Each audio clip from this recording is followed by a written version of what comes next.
Shalom les Koulam, c'est un plaisir de se revoir sur les bancs d'études. Alors on a une yeshiva Etzraïm.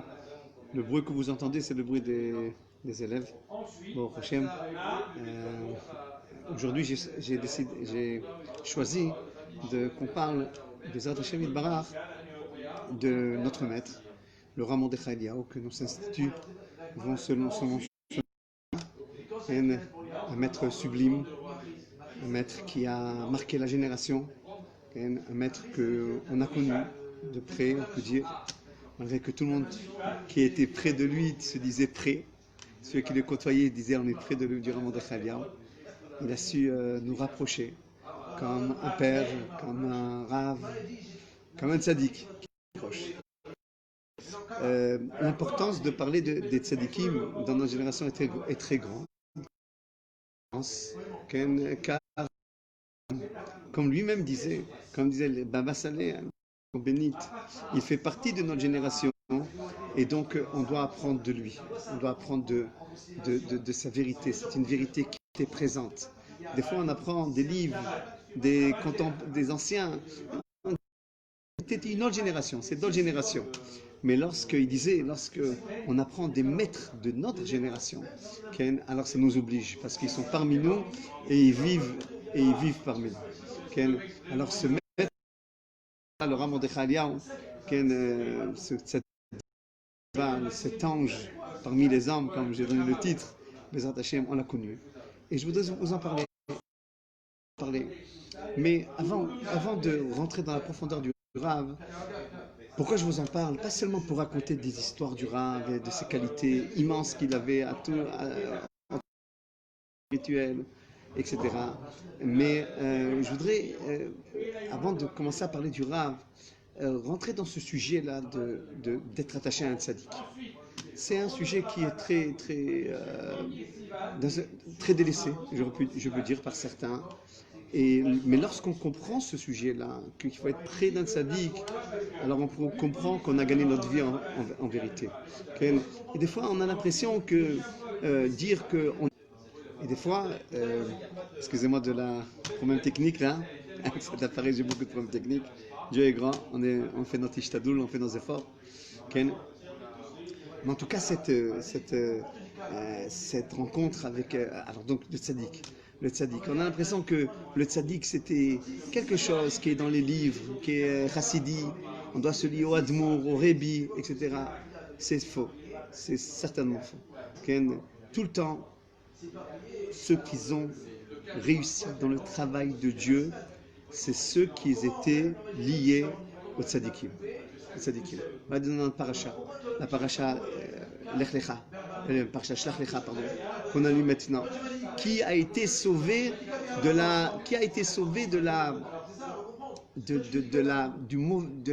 Lashon Hara des explorateurs, du Lashon Hara qu'on a dit contre la terre d'Israël. Deux. Yoshua bin Nun et Caleb ben Yefune. Yoshua bin Nun était lié à Moshe Rabbeinu qui était un tzaddik, qui était un grand tzaddik. Et ce tzaddik-là, il lui a transmis sa lumière. Et grâce à cela, il a été sauvé. On voit que Yoshua bin Nun, avant de partir en expédition, une expédition pas facile, parce que de passer de la conduite du désert, la conduite miraculeuse du désert, la Torah, la proximité de Moshe Rabbeinu, à la Torah d'Eretz Israël, comme on le voit de nos jours même, c'est pas facile. C'est pas facile. On rentre dans le monde d'Eretz Israël où que Dieu il veut sanctifier son nom à travers les lois de la nature, à travers quand on voit au Lamateva, on revient à la nature, on revient aux guerres, à l'économie, au social, à tout cela pour arriver à sanctifier le nom de Dieu. C'était pas facile. Et donc de ce fait-là, Yoshua il savait le secret de la réussite, de se lier à un tzaddik. Bien entendu, se lier à un tzaddik, et je voudrais dire cette remarque qui est importante, se lier à tzaddik, c'est pas se lier au tzaddik, c'est pas se lier à tzaddik, c'est pas prendre le tzaddik comme un Dieu, non, on parle pas de ça. Mais comprendre que le tzaddik, il est la continuité de Dieu. Il transmet ce que Dieu lui donne. il continue ce que Dieu lui donne. C'est ça la grandeur de Moshe Rabbeinu. Moshe Rabbeinu, Alav Shalom, c'était pas un tzaddik qui était déconnecté de Dieu, il était tout effacé à Dieu. Donc il pouvait transmettre la parole de Dieu. C'est de tzaddik que je parle, parce que je précise une introduction que je vais vite fermer parce que c'est pas dans le sujet. Une fois le tzaddik pour le Dieu lui-même, comme on en a vu dans d'autres religions, et on ne sert plus Dieu, on sert la personne, une personne. C'est pas le cas de Moshe Rabbeinu et c'est pas le cas de notre maître qu'on est en train de parler, le Rab Mordechai Eliyahu. C'est ce maître-là, il était lié à un tzaddik, il était annulé à la parole d'Akadosh Baruch Hu, annulé à la parole d'Akadosh Baruch Hu, ce qu'il disait, il transmettait, etc. Et cette vie-là, cette véracité, cette vérité divine, Moshe Rabbeinu l'a transmis à Yehoshua ben Nun. Et Caleb ben Yefouné, l'autre explorateur qui n'a pas parlé la Shonara sur le peuple d'Israël. Alors l'autre explorateur aussi, où il est parti à Hebron, Avraham Avinu. Essayer de comprendre le message profond d'Avraham Avinu. Lorsque Dieu lui dit à Avraham Avinu, les Arachas Eten et Tahar et Tzazot, j'ai donné cette terre-là à ton, j'ai donné cette terre-là au peuple d'Israël. Il est venu se lier à ce message-là. Malgré qu'en Eretz Israël, tout disait qu'il ne faut pas rentrer. Les guerres, l'adultère, la vodazara, l'idolâtrie, les peuples les plus bas du monde étaient là-bas, le Canaanéen, le Hittia, tous les peuples les plus bas du monde avec les mœurs les plus bas du monde, etc. Qu'est-ce qu'on allait faire là-bas? Qu'est-ce que Dieu nous demande de faire? Alors c'est vrai que lorsqu'on voit dans des yeux extérieurs, d'une manière superficielle, alors on arrive, le jugement il est vite fait. Vous savez, on voit un juif d'une manière superficielle, le jugement il est vite fait. On voit sa femme d'une manière superficielle, le jugement il est vite fait. Mais lorsqu'on a une vue qui est profonde, on voit à travers ce qu'il y a ce juif-là, cette neshama élokite. On ne voit pas seulement la lettre, on voit l'âme de la lettre. Je ne vois pas seulement ma femme, je vois l'âme de ma femme. Je ne vois pas seulement mes enfants, des enfants qui bougent et qui demandent à manger tout le temps, mais je vois l'âme de mes enfants. Je ne vois pas seulement la terre d'Israël, mais je vois l'âme de la terre qui correspond à l'âme du juif. J'ai besoin du tzaddik pour comprendre ça. J'ai besoin d'un grand tzaddik pour comprendre ça, qui m'éclaircit ma vue, qui m'apprend ce tzaddik, que l'histoire des hommes n'est pas seulement une histoire de corps, mais c'est une histoire d'âme. Ce sont des âmes. C'est une histoire d'âme. On est en train de parler d'âme. On a une longue histoire d'âme qui vient là. Et lorsque j'arrive à pénétrer l'histoire de l'âme, alors c'est toute l'élévation de la personne. C'est toute l'âme. Le but de pourquoi il est dans ce monde-là. Le tzaddik qui te fait rencontrer. C'est toujours, on disait sur le Rav Mordechai Eliyahu, il arrivait à voir la neshama de la personne et lui donner les directives selon ce qu'il a besoin. Selon ce que cette neshama elle a besoin. Et donc ça c'est Yoshua et Caleb ben Yefouné, qu'ils étaient liés au tzaddik. Et c'est pour ça qu'ils ont été sauvés de la corporation, du lachonara. Colportation, c'est ça? Le lachonara des Meraglim. Alors les 10 explorateurs, vraiment les Chachamim nous disent une question, pourquoi Moshe ne les a pas bénis? Il aurait dû les bénir aussi. Mais seulement, il faut comprendre, c'est pas suffisant d'avoir une bracha d'un tzaddik. Il faut savoir aussi l'accepter, être prêt à la recevoir, cette bracha. Et les Chachamim nous disent, c'est rapporté aussi dans Rashi, que les explorateurs, dès le départ, leur intention, il était négative en ce qui concerne leur vue envers Eretz Israël. Et quand tu n'es pas apte à recevoir le message de Moshe Rabbeinu, parce que tu as des intérêts, on dit que les explorateurs, ils avaient des intérêts personnels. Pourquoi dire non à la terre d'Israël? Il disait que dans le désert, on est à la tête de la nation. Et en Eretz Israël, on ne sera pas à la tête de la nation parce que c'est une autre conduite en Eretz Israël. Peut-être ils avaient raison, effectivement, mais leur intérêt a fait en sorte de ne pas recevoir le message du tzaddik, qui était Moshe Rabbeinu à cette époque-là. Baruch Hashem, qu'à chaque génération, Dieu nous met des grands tzadikim. Et un des grands tzadikim que Dieu nous a mis dans notre génération, et que mardi soir, si Dieu veut, c'est sa Iloula, c'est sa 10e Iloula, c'est le Rav Mordechai Eliyahu.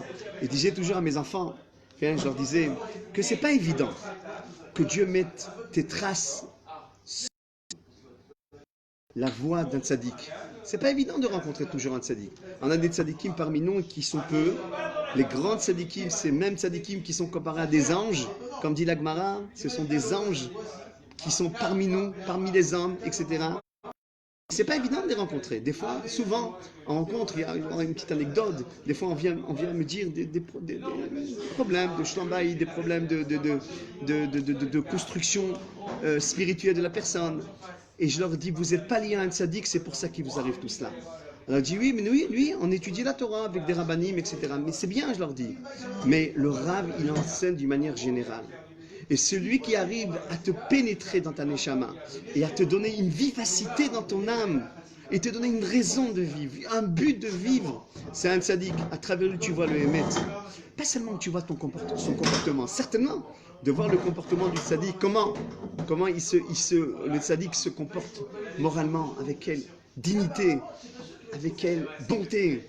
Quand tu vois le tzaddik se comporter spirituellement, quelle approche à la Torah, au mitzvot, etc. Comment tu vois sa vue qui est claire, c'est sûr que tout ça te fait quelque chose.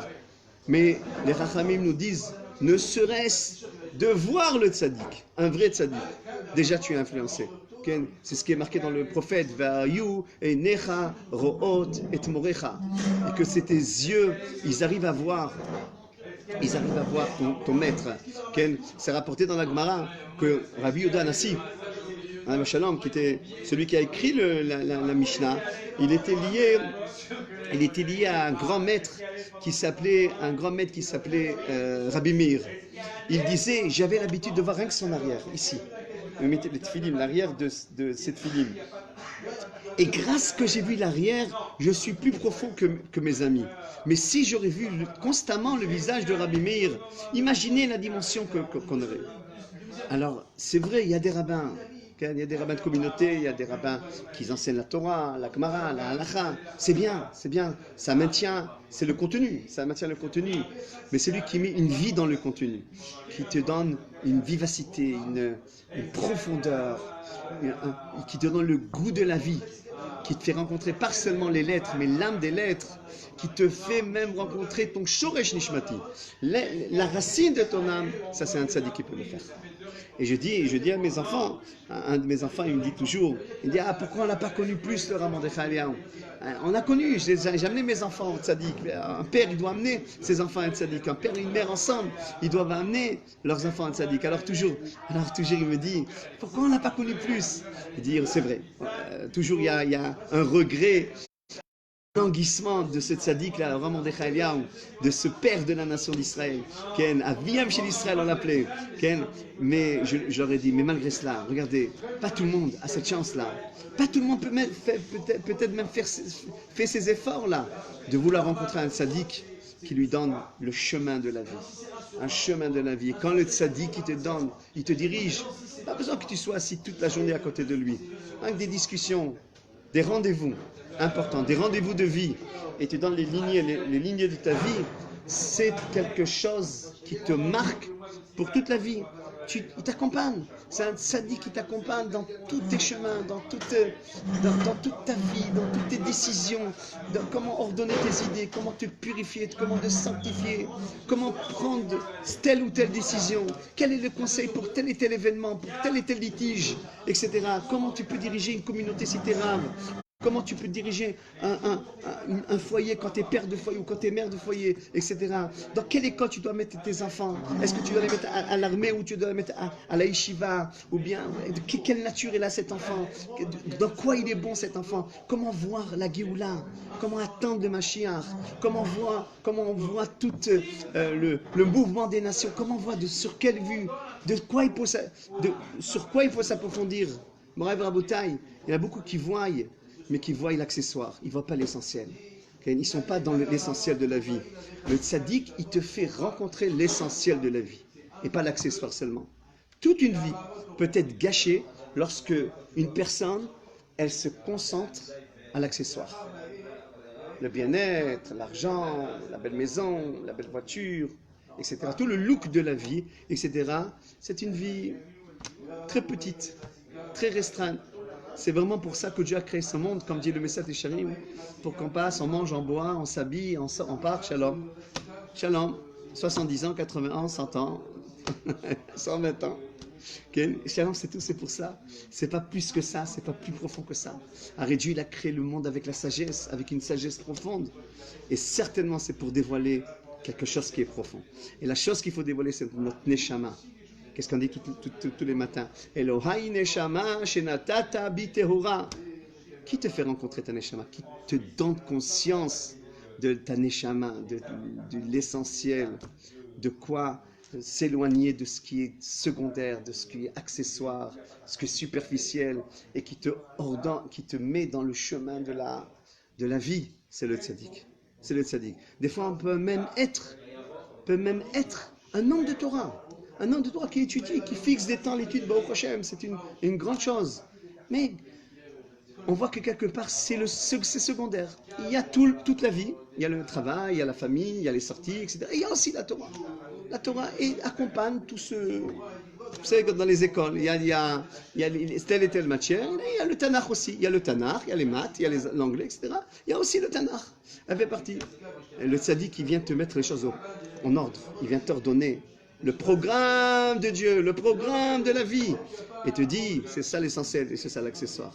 Combien de fois j'étais devant le Rav Mordechai, notre maître, ce tzaddik immense, ce Mekoubal immense. Okay? Et je lui disais, Rav, je fais ça ou je fais ça. Et moi j'étais sûr qu'il allait me dire ça. Ça tu laisses. Ça c'est l'accessoire, ça. Concentre-toi sur ça. Okay? Des fois il y avait des tensions dans la communauté. Bon, Hachem, j'ai eu ce mérite d'être Rav de communauté. Et il y a des centres de communauté. Et comment je dois réagir? Il me dit, ne réagis pas. Mais j'étais sûr qu'il fallait réagir. Non, dans ce cas-là, ne réagis pas. Laisse les autres réagir pour toi. J'aurais su cette réponse. Laisse les autres réagir pour toi. J'aurais tout de suite sauté sur la personne qui m'agresse, la personne qui me parle, etc. Non. Dans ce cas-là, tu réponds. Dans ce cas-là, tu réponds pas. Okay. Combien de questions je lui ai posées par rapport aux événements de la vie en Israël, en tant que nation. Il faut dire à un juif de monter en Eretz Israël ou dire à un juif reste et quand le Mashiach viendra, tu viendras. Il fallait dire quelque chose. Je ne veux pas qu'il sorte de ma bouche quelque chose qui se trompe. Souvent, on peut voir des rabbins qui parlent selon leurs sensations, selon leur régachotes, leurs sentiments, selon leur excitation, etc. Et commencent à dire des choses, etc., qu'il ne faut pas dire peut-être. Qui te règle? Il faut quelqu'un qui te règle. Peut-être c'est rien que tes sentiments qui parlent, mais c'est pas ta tête qui parle. C'est par esprit. Combien on est des hommes qui ont dit beaucoup de choses dans leur vie, mais on fait compte qu'on a regretté. On a regretté, on a dit on n'aurait pas dû dire ça, on aurait dû dire autrement. Okay? Le tzaddik, il te prévient avant. Et tu dis non, ça ne parle pas comme ça. Ça peut avoir des retombées de cette manière-là. Le tzaddik voit à long terme, toi tu vois à court terme. Le tzaddik réfléchit avec sa tête, toi tu réfléchis avec ton cœur seulement. Avec tes sentiments seulement. Ça veut pas dire qu'il ne peut pas avoir de sentiments. Mais il n'y a pas que des sentiments, il y a aussi la tête, etc. Et des fois, ce sont des questions qui sont goraliotes, qui sont essentielles dans ta vie, qui vont décider quel parcours tu vas choisir. Qui te dit dans quel endroit habiter. Voilà, j'en ai un exemple. Toujours, je voulais habiter dans les Yeshuvim ou à Jérusalem, etc. Irakodesh, il y a plus qu'habiter à Jérusalem, dit non. Tu restes à Nathanaël. Parce que là-bas, tu as une mission et là-bas, tu n'as pas de mission. Tu as une autre mission, mais celle-là, elle est plus importante, etc. Si mes sentiments m'auraient parlé, peut-être mon sentiment m'aurait dit va habiter à Jérusalem, près du Kotel, je ne sais pas, va voir à côté des tzadikim. Non. Tu vas. Quand on a voulu mettre notre yeshiva à Natania, bon, mais peut-être dans un endroit plus discret, au centre de la ville. Là-bas, tu aurais une influence. Oui, mais c'est pas pudique au centre de la ville. Au centre de la ville, faites attention. Faites attention de vous comporter d'une manière pudique. J'aurais passé tout ça s'il n'y avait pas cette tzaddik-là que j'allais rencontrer toutes les semaines ou toutes les 2 semaines, peu importe, avec une liste de questions. Je sais qu'on a écrit un livre avec cette liste, et chaque fois je lui posais telle et telle question, etc. C'est un grand tzaddik. Et vous savez, dans notre génération, on a besoin que le tzaddik il a un double rôle. On a besoin que le tzaddik, bien entendu, nous dirige dans les problèmes particuliers, dans les mitzvot même particulières. Comment mettre les tefillim, est-ce que je dois mettre Rabbeinu Tam, ou est-ce que j'allume la Hanoukia à la porte de la maison, à la fenêtre, etc. On a besoin du tzaddik pour toutes les mitzvot les particulières qu'une personne doit faire. Mais dans notre génération, c'est rajouté un grand défi. Le retour d'Israël sur sa terre. Comment le voir, le retour d'Israël sur sa terre? Et là, les questions sont immenses. Parce que maintenant, c'est pas une communauté à Paris, à New York, à Rome, je ne sais pas. C'est pas une communauté, c'est un peuple qui est sur sa terre. Un peuple qui doit se défendre, qui a une structure. Comment voir cette structure qui s'appelle le Médinat d'Israël? Comment voir l'armée du peuple d'Israël? Cette armée qui n'est pas obligatoirement religieuse. Etc. Comment voir tout ce qui se passe autour de nous? Comment juger? Alors le tzaddik, il doit nous voir. On sait que le combat qu'a mené le Rav Mordechai, par exemple pour la terre d'Israël, vous vous rappelez de cette grand décret qui a eu le renvoi de Juifs de Gush Katif. Tout le monde se rappelle de ce moment-là difficile que le peuple d'Israël a suivi. Qui était à la tête du combat de se battre pour qu'on ne nous déracine pas du Gush Katif, on ne nous déracine pas de Gaza et de tous ces endroits-là. Le Rav Mordechai, il a pris sur lui ce combat. Et il disait, on ne sera pas renvoyé. Il menait les troupes à s'éveiller, à crier, et à Dieu, à crier à Tfila, et à crier ce gouvernement qui était à cette époque de ne pas rendre une partielle de la terre d'Israël. Ça, c'était toute son amour à chaque grain de la terre d'Israël, au hafar de la terre d'Israël. Combien il disait aux Juifs, montez en Eretz Israël, c'est le moment de monter. Laissez tous vos intérêts personnels, laissez tout votre bien-être, car un Juif, son bien-être est sur sa terre. Il défendait même les produits d'Israël. Les produits d'Israël, il a acheté produits en Israël, tous les produits d'Israël, l'économie d'Israël était présent dans le retour d'Israël. C'est pas tout aussi intelligent que ça d'être un grand tzaddik, mais pas présent dans les combats. Être tzaddik communautaire, bon, Hachem, c'est important, je ne dis pas, ça nous a maintenus pendant 2000 ans. Mais lorsqu'on revient sur la terre d'Israël, on a besoin de tzaddikim qui sont des rois de la nation, qui savent associer la Torah et la descendre au niveau pas seulement particulier, mais au niveau national. Et ce tzaddik-là, il était présent parmi les nations. Il défendait chaque juif, chaque lettre de la Torah, chaque poussière de la terre d'Israël. Son amour à la Torah, il était immense. On sait qu'il était un grand... Il connaissait toute la Pshad jusqu'au Sod, jusqu'au secret, depuis l'explication simple des textes, jusqu'à l'explication de tous les prophètes. Il n'y a pas un domaine de la Torah qu'il ne connaissait pas. Mais il ne s'est pas, encore une fois, il ne s'est pas contenté de lui apprendre pour lui-même, pour sa communauté. Mais il a diffusé la Torah à des niveaux incroyables. Quand je lui posais la question, quel est le but d'un Rav, quel est le but d'un tzaddik, il disait, les Lilmod, ou les Lamed, les Shmor, la Asot, ou les Kayem, l'école d'Ivret, Tamut, Toratecha, Be'ava, de diffuser la Torah. Et c'est pour ça qu'il était lié beaucoup au Rabbi de Chabad. Il était énormément lié au Rabbi de Chabad. Ils avaient des discussions très profondes. Il était lié à tous les tzaddikim. Ils avaient des discussions très profondes. Pourquoi? Parce que cette manière qu'avait le Rabbi de Chabad de diffuser la Torah dans le monde entier, la Torah elle doit être diffusée essentiellement en Eretz Israël. Essentiellement.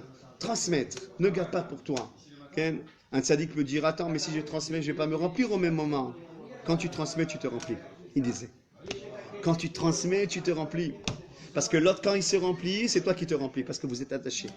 Quand il s'élève, toi aussi tu t'élèves.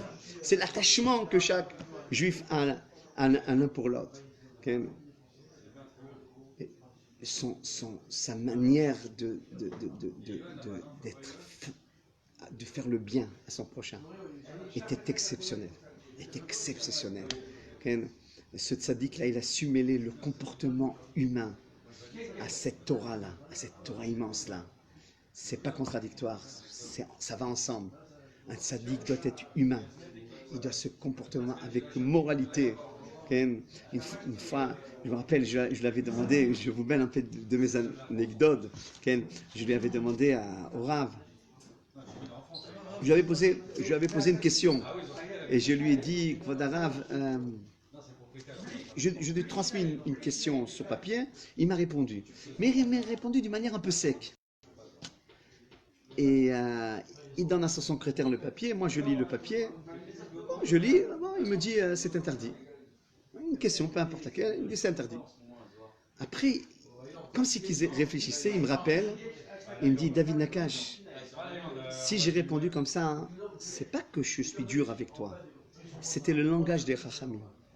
Il avait peur que peut-être il a vexé un juif un petit peu. Peut-être il a touché la sensibilité, pas seulement d'un rave qui vient lui poser, mais d'un enfant qui lui demandait Gvod, Rav, viens à Bar Mitzvah, viens à Bar Mitzvah. Un khatan qui lui demandait Gvod Rav, viens à mon mariage. Si il pouvait dire oui, il disait toujours oui. Il n'y a pas, et ses yeux étaient de partout. Étaient de partout. Et surtout envers sa femme. Mon rêve Rabotai, celui qui voulait apprendre c'est quoi l'amour d'un homme envers sa femme, le respect, l'amour, l'attention, le Raman de Chalia. Cet homme immense-là, il était tellement préoccupé, on ne le laissait pas une seconde avec lui-même. Il n'oubliait jamais sa femme. Je rappelle que lorsque il quittait un colloque, alors, tout le monde courait après lui pour une bracha, c'était un grand kabbaliste, à part qu'il était grand dans toute la Torah, il était kabbaliste immense. C'est que ces brachot, elles arrivaient jusqu'au ciel. Mais il savait que tout le monde était après lui, et il savait que sa femme aussi était par là. Il ne montait pas dans la voiture malgré l'excitation, tant que sa femme n'est pas montée première. D'abord elle monte, après moi je monte. Il avait une sensibilité de ne pas toucher son prochain, et certainement sa femme, qui est son prochain le plus proche. Là, je voudrais parler d'un sujet impressionnant du Raman de Chaeliaou, et tellement dans notre génération, on a à apprendre de ce sujet-là. Vous savez que dans notre génération, il y a, je parle de moi, une incompréhension. C'est quoi l'unité d'Israël? Non, on a été divisé, ça se comprend, on a été divisé parmi les nations. Chacun est venu avec sa manière de comprendre. Ceux-là chassidim, ceux-là Breslev, ceux-là Chabad, ceux-là orthodoxes, ceux-là sionistes religieux, ceux-là Sfaradim, ceux-là Ashkenazim. Morav Rabotai, chez le Rav, il n'y avait pas tout ça. Il y avait le juif. Il y avait le juif. Il y avait l'amour du juif, tout simplement. En tant que juif. Et son expression, il la respecte. C'est un juif qui veut être hassid, c'est un juif qui est ashkénaz, qui est sfarad, je le dirigerai selon ce qu'il est. Mais tout d'abord, il est juif. Et donc pour lui, l'unité d'Israël, c'est que tous les juifs sont ensemble. Et c'était pour lui la condition de la Géoula. La Géoula Shlema pouvait s'affirmer lorsque les juifs allaient s'unir ensemble. De la même manière qu'on était unis avant la réception de la Torah, avant la venue du Mashiach qui se dévoile très bientôt avec les deux dieux, il fallait unir. Qu'est-ce qu'il a fait de cela? Quand on attendait pour être reçu dans son bureau, avant de rentrer dans son bureau, le bureau, la chambre d'attente, il y avait une kippa comme moi, kippa sruga, une kippa shrora, un shtramel, un ashkenaz, un séfarade. Et tout le monde sortait avec le sourire d'avoir rencontrer un maître qui n'allait pas te dire soit comme ça ou soit autrement. Il te disait ce que tu es, tu vas le dévoiler. Tu es fort dans ce sujet-là, dévoile-le. Je ne veux pas te faire que tu sois dans mon camp. Autour de moi, tu renforces mon moi. En tant que rave, je veux qu'il y ait beaucoup d'élèves autour de moi. Ce n'était pas son intention, pas du tout. Il disait, toi, tu dois être comme ça, tu vas aller dans cet endroit avec ces personnes-là, et là tu vas dévoiler ta vérité. Il n'y avait pas d'intérêt personnel, il y avait un intérêt de la nation. Et c'était dans son âme cette chose-là. Et combien il criait cette chose-là, combien c'est une erreur de croire que les lumières sont divisées, que les lumières du judaïsme sont divisées, que les lumières des différents camps sont divisées. C'est une seule lumière qui a plusieurs couleurs. Et c'est naturel que chacun y soit dans une couleur différente. On ne va pas être toutes les couleurs, mais il y a des tzadikim qui sont tellement immenses, qui sont tellement des racines des âmes, la racine des âmes, qu'ils arrivent à être tout en même temps. Okay? Et de ne pas avoir de contradiction entre un courant et un autre courant. Il nous disait comme ça, cet immense maître, et il nous disait, nous, on n'appartient à aucun mouvement, à aucun courant. Ce fait-là, on appartient à tout le monde. Comme doit se dire, on appartient à tout le monde, parce que de ce sujet-là, on appartient à tout le monde, et lié et dépend la Géoula Shlema. Je voudrais aussi parler de ses voyages au Raman de Chagnon. Il défendait le peuple d'Israël, pas seulement sur sa terre. Il défendait, comme on a dit, le peuple d'Israël. Alors qu'est-ce qu'on a dit? On résume ce qu'on a dit. Il défendait la Torah. Il a dévoilé la Torah de partout. Il défendait chaque grain de la terre d'Israël. Il défendait chaque juif, etc. Mais pas seulement en Eretz Israël. En Eretz Israël, on a Baruch Hashem dans une protection. Mais même quand il allait à l'étranger, il allait à la haute, parce qu'il allait au nom de Dieu. Beshem Hashem Naaseh V'Natziach. Voilà toute la réussite de cette tzaddik-là. Cette réussite, il dit, tout mon travail, c'est parce que je suis lié au Dieu d'Israël. Vous vous rappelez ce combat-là, ce combat qu'il y a eu entre David et Goliath. Ce Goliath-là, cet immense Goliath-là, 3 mètres, je ne sais pas comment il faisait là-bas. Et c'est David Améler, ce petit David Améler-là. Et quand il s'est rapproché de lui, David il lui dit, toi tu viens au nom de tes forces, de tes muscles, de tes armes. Moi je viens au nom de Dieu. Et celui qui vient au nom de Dieu, il va certainement gagner. Et c'est pour cela que Dieu il était toujours avec lui. Sa femme dit que Dieu lui donne une longue vie, Rabbanit Tzvia. Elle disait, c'était impressionnant. Toutes les prières qu'il demandait, elles étaient exaucées. Tout de suite. Il n'y a pas une attente. Il y avait quelqu'un qui venait pleurer pour avoir un enfant, pour guérir, pour être accepté dans tel et tel endroit, pour se marier. Tout de suite. Il avait la bracha pour lui donner, et que cette bracha elle était exaucée. Mais même quand il allait en Chutzaretz, il défendait les causes du peuple d'Israël. Une anecdote qui est connue, mais vu qu'elle concerne une anecdote qui concerne la France, alors je vais la raconter, une anecdote qui est très connue. Une fois, c'était pendant les accords de Oslo, les accords mensongers de Oslo. Et au temps donc, du Gush Katif, etc., il y avait une tension immense entre le gouvernement français et le gouvernement israélien, etc. Et sans rentrer dans les détails, et le Rav, ils ont demandé à une délégation d'Israël, de l'État d'Israël, aller en France pour représenter, pour faire des actes d'amitié avec le gouvernement français. À l'époque, c'était le gouvernement où le Premier ministre était Jacques Chirac.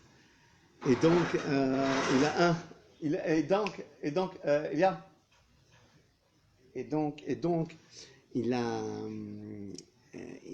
ils ont voulu que la délégation soit accompagnée aussi des rabbins, le grand rabbin d'Israël. On sait que le rabbin de Chaliaou, il était le grand rabbin d'Israël. Okay? Bon, ils sont partis en France, etc. Et ils vous ont voulu amadouer un petit peu le peuple d'Israël, l'État d'Israël, avec les pauvres terroristes palestiniens, etc. Et il faut être d'accord sur les accords de paix, et il faut céder Jérusalem, et il faut céder certains territoires, enfin toute une... Quand les Amédous ont amadoué le gouvernement de Chirac et le gouvernement qui était à l'époque. Et le Raman il fait partie il faisait partie de cette délégation. Et donc, il arrive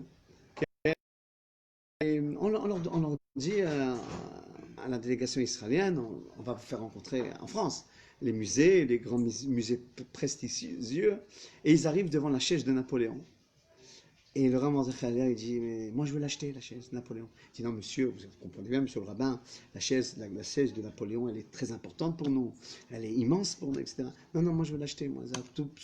Monsieur le rabbin, on est très attaché, le peuple français est très attaché à la chaise de Napoléon. Ok. On arrive au lit du Louis XV, ou Louis XIV, peu importe. Alors, il dit, why? Vous êtes attaché au lit de Louis XIV, mais c'était un roi qui était certainement très moral. Non, il n'était pas du tout moral. Mais on est attaché à l'histoire prestigieuse de la France. Ok. Ok. Déjà, on sentait pourquoi le Rav avait posé toutes ces questions. Et on arrivait au moment qu'il fallait parler. D'un côté, la délégation israélienne, d'un côté, la délégation française, sous l'égide de Jacques Chirac, etc. Et on donne au grand rabbin d'Israël, le Rav Mordechai, de parler. Il dit, voilà, j'ai visité vos musées, vous, le peuple français, et j'ai vu que vous êtes à la chaise de Napoléon, à la chambre de Louis XIV, etc. Et malgré qu'il était immoral, etc. Mais je vois que vous êtes attaché à votre histoire. Et nous, le peuple d'Israël, qui est attaché depuis des millénaires à Jérusalem et à notre histoire, vous croyez que cette histoire n'est pas importante pour nous? Et il commençait à démontrer l'importance de l'attachement qu'il y a à la terre d'Israël. Le peuple d'Israël à sa terre. Et vous voulez qu'on cède Jérusalem, et vous voulez qu'on cède un grain de la terre d'Israël avec un attachement de millénaires d'années.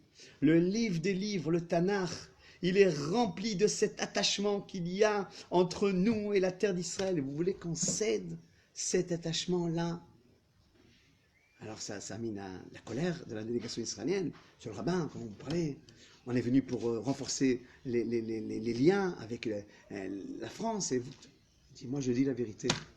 Je suis venu là pour défendre mon peuple qui est sur sa terre. Et d'un seul coup, une lettre commençait à se faire dans les bureaux de l'État d'Israël, de démission du grand rabbin d'Israël, qui a parlé de cette manière.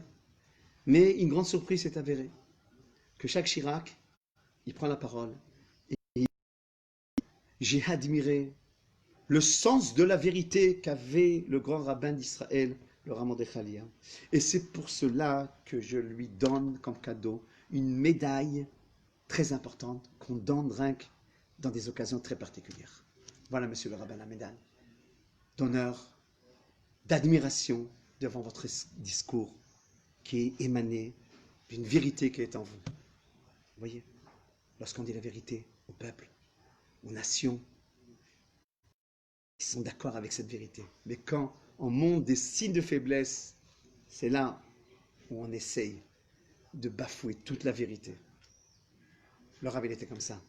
Mon Rav Rabotai, avant que le Rav Mordechai, et peut-être c'est cet enseignement-là, je suis en train de vous dire l'importance d'être lié à des tzadikim pour pouvoir changer, comme je l'ai dit au début de notre étude, pour changer toute le destin de notre vie, etc. Lui-même, le Rav Mordechai, toute sa vie, avant qu'il devienne ce qu'il était, il était lié au grand d'Israël.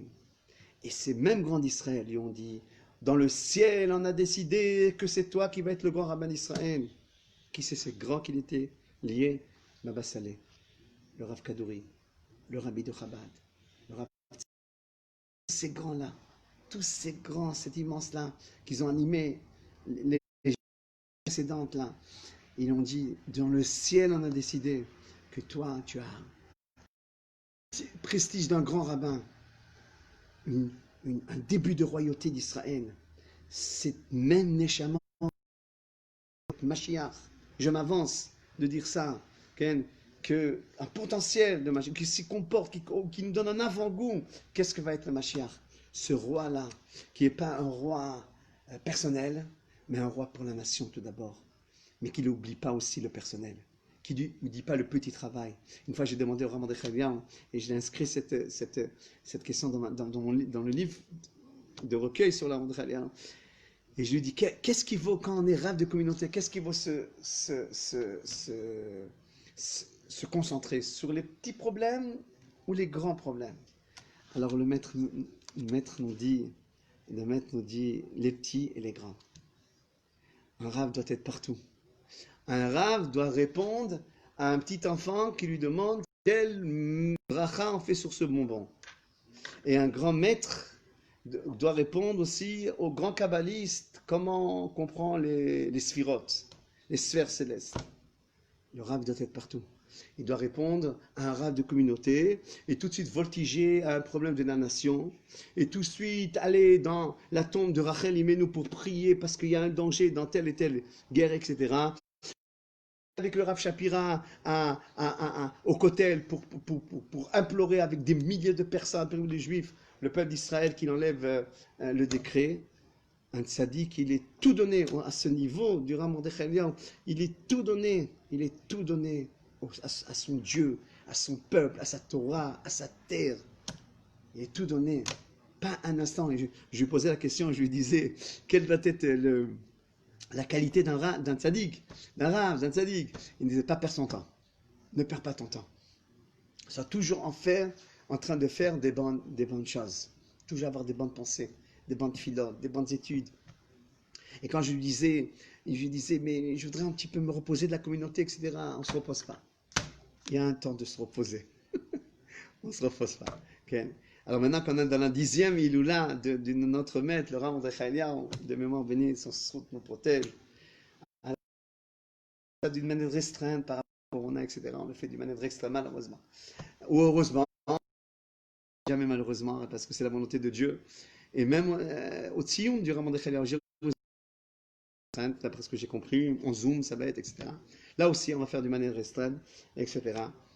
Et on va fêter la 10e Iloula de ce grand sadique, on a comme habitude, veille de Rosh Chodesh, aller sur la tombe du Rav Mordechai Eliyahu, à côté de lui, il y a le Chida Kadosh. Ils sont enterrés l'un à côté de l'autre pour montrer l'immensité. Mais toujours, on se pose la question, qu'est-ce que nous, on doit faire? Quand on a connu ce grand sadique-là, qu'est-ce que le peuple d'Israël doit faire maintenant, ces tzadikim-là?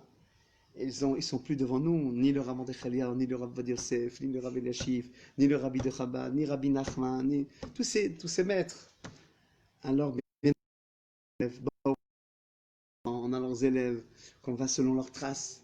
C'est important. Le Rav Mordechai Eliyahu me disait, va selon le Rav Shmuel Eliyahu, mon fils, selon le Rav Yosef Eliyahu, mon fils. Le Rav Yosef, il a son fils qui est le grand rabbin d'Israël, le Rabbi Yitzhak Yosef. Les shlichim du Rabbi sont, Baruch Hashem, encore dans tout Israël. Les élèves du Rabbi Nachman, les élèves du monde orthodoxe, on les a. Et peut-être c'est ça, aller selon dans leurs traces. Ils nous ont donné une trace. Et lorsque des fois des élèves me disent, moi j'ai pas besoin de Rav, je comprends tout seul. Ouah, tu comprends tout seul. C'est pour ça qu'on paraît comme ça, on croit comprendre tout seul. Je dis, la bulle où tu es, elle n'est pas la même bulle que le grand maître, quand le grand maître se trouvait. Non, moi je peux comprendre, moi je peux analyser une vérité, une halakha, de manière... Mais lui, il savait toute la Torah avant de dire la halakha. Toi, tu sais toute la Torah, toi, tu as la pureté, toi, tu es connecté en haut, toi, comment tu peux dire ça? Comment tu peux dire, je n'ai pas besoin d'un Rav? Alors que les Pirkei Avot, ils t'ont dit, Aselecha Rav. Avec que la Torah, elle a commencé avec un Rav, Moshe Rabbeinu. Dieu il ne s'est pas adressé à nous, au peuple, il s'adressait à Moshe qui nous s'est adressé à nous. Cet intermédiaire entre nous et le peuple, il est très important, il est essentiel. Alors c'est sûr que l'intermédiaire, il ne doit pas pour remplacer Dieu, il doit se intermédiaire, à lui de travailler.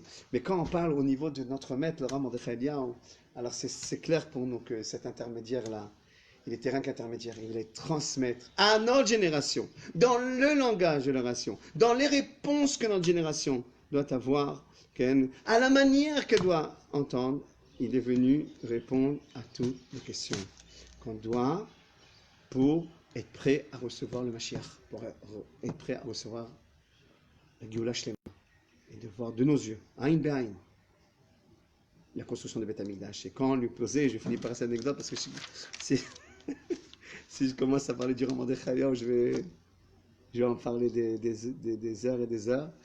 Mais en tous les cas, on finit par une anecdote. Une fois, on a posé au Raman de Chaliah, quand le Mashiach va venir. Alors on attend, on a attendu à Pessah, on a attendu. On a posé quand le Mashiach va venir. Il lui dit, je ne sais pas quand le Mashiach va venir. Je ne suis pas de ce Rav qui s'avance et qui dit des dates et qui sont... Mais il va venir, ne vous inquiétez pas, il va venir. Mais en tous les cas, malgré que je ne sais pas quand il va venir, mais j'ai une chose, je vais lui dire. Une chose, je vais lui dire, Mashiach, tu as tardé. On t'attend. Viens dévoiler la lumière de Dieu, pas ta lumière. Tu n'es rien qu'un intermédiaire, un grand intermédiaire. Kodesh Kodashim, le Mashiach, il n'y a pas de problème. Mais tu transmets la lumière de Dieu. On t'attend, il a dit. Tu as tardé. On t'attend. Alors nous, on dit à Kadosh Baruch Hu qu'on ne tarde plus. Qu'avec la signature de la 10e Idoula du Raman de Chaliah, le chiffre 10, c'est une shlemut, c'est une plénitude qu'on voit le jour de l'Idoula. Et même avant la venue du Mashiach Tzidkenu Bimera B'Yameinu, on demande au tzaddik Yesod Olam, qui était le Raman de Chaliah, qui est ce maître qui allait selon les tzaddikim qui le précédaient, qui a continué cette tradition depuis mon cher Rabbeinu jusqu'à lui, demande, va intercéder devant Dieu et lui dire Shikarev et ta Géoula b'mera b'yamenu, amen, qui rapproche la Géoula b'mera b'yamenu, amen. Shalom ve shalom.